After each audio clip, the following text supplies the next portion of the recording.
what's up? It's your girl Keita. Welcome to my channel. Today we're going to be doing a beautiful eye look, well, whole face look using the 3503. I'm going to be using this Morphe palette. It's called Fierce by Nature. It's a bunch of little cute colors in it. I'm going to show you guys real quick. I love this palette. My boyfriend must have known because I got this for Christmas. And yes, it's just time to play with it. So if you're interested in watching this video with me getting this beautiful pink eye, brown lip, just keep watching. This could be good for me. Lately I was feeling like I need a purpose. But when you talk to me, give me the impression that I won't scratch your surface. And I could walk for days, searching for your praise. But is it even there to find? Is there a chance for me to learn your memories? Will I slowly lose my mind?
Hey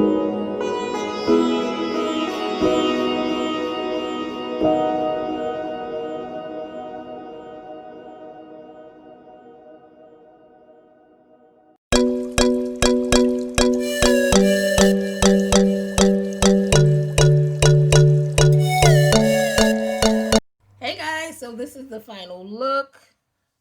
I just did a pink eye, brown lips, something simple and cute, a little dramatic on the eyes, I would say. And I used the 3503 Fierce by Nature palette by Morphe. I already showed it in the intro. It is a good palette. I love it. I love all Morphe products though. I'm not biased because they not products. They're palettes though. They're just so rich, creamy, and they're affordable. I think this palette was about, I want to say 25. It was a gift, but I was going to get it for myself, and I seen it. Of course, I was checking for prices, and I think it was $25. It's a couple of Morphe palettes I had that were $25. So I think this is $25, but I love it. The look came out okay. I mean, I like, the only thing I'm not feeling is the brown lips, but I just kept it moving. Maybe I'll do a couple swatches or take this off and do a couple of swatches or something for Instagram. Put them on Instagram and ask what is the best lip for this look. But so far, this is what we got. I hope you guys like it. Until next time, people, I will see you good people tomorrow. It's Thursday, one more day. And by the way, guys, next week I'm only going to be just starting doing videos Monday, Wednesday, and Friday. So it's 3 days a week now. Like I said, I felt like it was I was doing too much. Not doing too much, but I feel like I'm putting too much content out there. It's like I'm begging people to watch my videos, and I don't want to do all that. Just so I decided to do the 3 day a week thing, and I told you guys this is nothing new. If you've been watching my channel from day one, I told you when I started working again that I would cut the videos down. So instead of doing 5 days a week, I'm down to 2 days. So I'm gonna finish out tomorrow for Friday, and then we're gonna pick up on Monday. Then I'll do a video Wednesday and then Friday, and that's it for the week. But I'm still definitely gonna stay consistent 3 days out the week. You guys stay tuned. I appreciate everyone that is loving my videos, that are watching my videos. I really appreciate you guys. Thank you for just watching my videos and staying tuned and hanging in there with your girl, supporting me. Everybody, like seriously, especially the ones that watch every single day, like my boyfriend. Shout out to you, even though I know he's not even into makeup. It's just a support thing. I love him. Shout out to you, babe. Just that's it, basically, guys. I love you guys. I will see you tomorrow, Friday. We're gonna get it. Let's get it. I'll see you guys tomorrow. Bye.